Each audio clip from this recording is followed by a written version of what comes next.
Alhamdulillahi Rabbil Alamin. Wabihi nasta'inu ala umri dunya waddin. Ashhadu an la ilaha illallah ar-Rahmanir Rahim. Wa ashhadu anna Muhammadan abduhu wa rasuluhu min akhiril anbiya'i wal mursalin. Para jamaah yang dimuliakan Allah, di antara kewajiban kita sebagai seorang muslim atau mukmin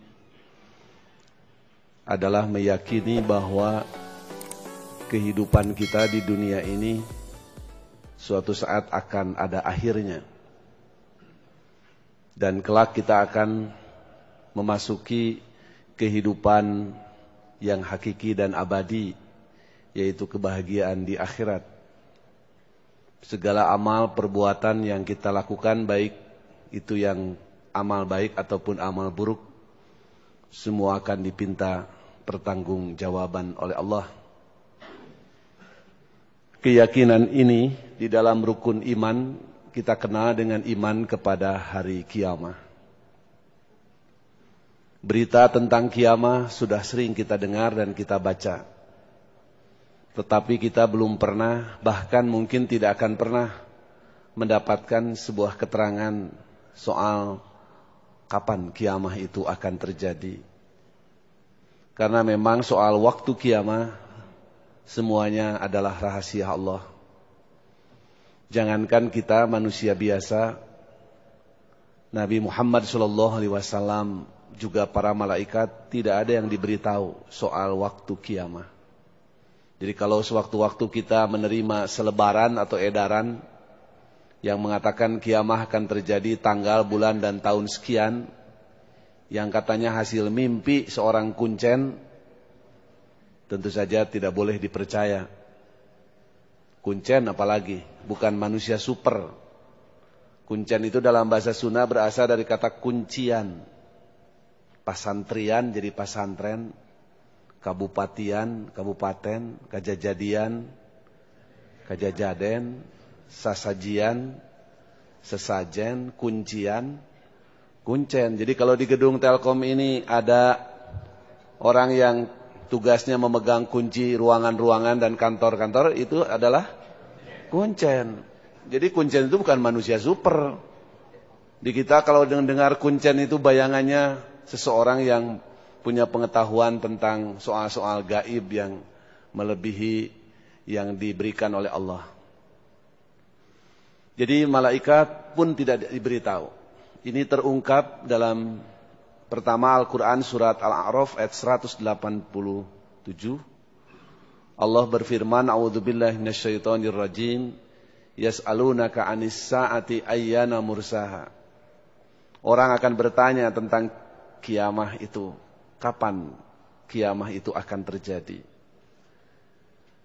Rupanya supaya manusia tidak bingung, Allah langsung memberikan jawabannya. Kul innama ilmuha inda rabbi. Katakan, jawab bahwa pengetahuan tentang kiamah itu hanya ada pada Tuhanku. Di dalam kitab Sahih Bukhari diriwayatkan malaikat Jibril itu pernah datang kepada Nabi Muhammad SAW. Bahkan bagi bapak ibu yang pernah melaksanakan ibadah haji, ketika ziarah ke Masjid Nabawi, ziarah ke makam Nabi, begitu keluar dari arah makam Nabi itu ada pintu keluar namanya Babu Jibril. Pintu Jibril. Konon kabarnya pintu itu diberi nama Babu Jibril karena dulu malaikat Jibril ketika bertamu kepada Nabi datang dan perginya melalui arah tersebut. Kedatangan malaikat Jibril itu bukan di rumah tapi di masjid. Disaksikan oleh para sahabatnya dalam wujud manusia dengan pakaian serba rapih dan bersih. Sehingga para sahabat yang hadir waktu itu pun dalam hatinya bertanya-tanya, siapakah gerangan tamu yang datang ini? Sebab mereka baru bertemu. Disebut tetangga dekat, tidak ada seorang pun yang mengenalinya. Disebut tamu dari jauh tidak kelihatan, pakaian yang lusuh, kotor, kusut atau keringetan. Tapi kepada Nabi seperti sudah akrab sekali. Duduknya pun dua lututnya diadukkan dengan dua lutut Nabi. Dua paha Nabi dipegangnya. Lalu mengajukan 4 pertanyaan. Pertama, mal iman. Muhammad, iman itu apa? Yang kedua, mal Islam. Islam itu apa?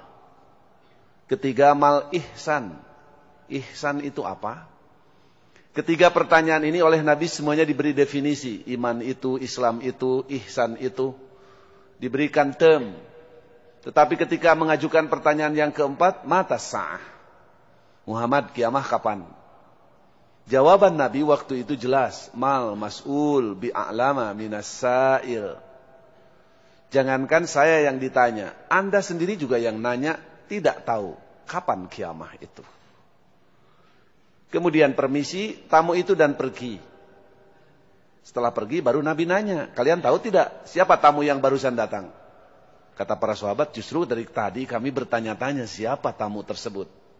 Kata Nabi, yang barusan datang itu malaikat Jibril. Kalau dari tadi diberitahu pasti minta tanda tangan itu.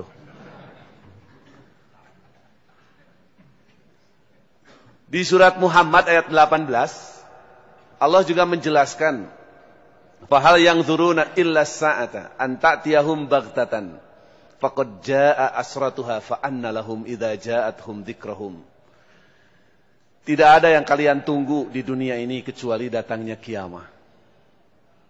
Dan kiamah itu tidak datang kecuali mendadak. Tanda-tandanya pun telah ada. Tapi apalah artinya seseorang baru sadar ketika kiamah sudah terjadi. Para ulama membagi kiamah itu kepada 3 macam, 3 kategori. Yang pertama disebut kiamah sugro, kiamah kecil, yaitu meninggalnya atau wafatnya seseorang.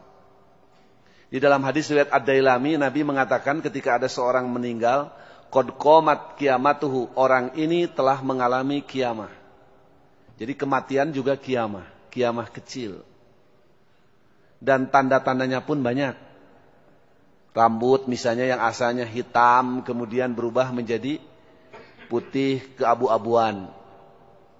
Gigi yang tanggal satu-satu sambil menyakiti. Gigi yang tadinya beres, bersih, kemudian bersih tidak ada satupun. Kulit yang kemudian keriput, mata yang kemudian tadinya jelas menjadi semakin kabur. Demikian juga pendengaran, tenaga yang semakin lemah, stamina yang semakin menurun. Itu kata Imam Al-Ghazali di dalam kitabnya Mau'idhatul Mu'minin. Beliau mengatakan itu adalah Rasulul Maut. Utusan dari sang ajal. Sebagai pertanda kiamah kepada dirinya hampir tiba. Mestinya orang semakin tua itu semakin sadar. Karena banyak peringatan yang terjadi di dalam dirinya. Tapi dalam kenyataan kita menyaksikan banyak orang semakin tua bukan semakin baik, bukan semakin soleh, bukan semakin genah betah dalam ibadah, tetapi semakin semangat dalam maksiat dan durhaka kepada Allah. Bahkan sering kita menemukan di tengah masyarakat, ada orang mati, masyarakat di sekelilingnya pun bingung. Ini orang disolatan, jangan.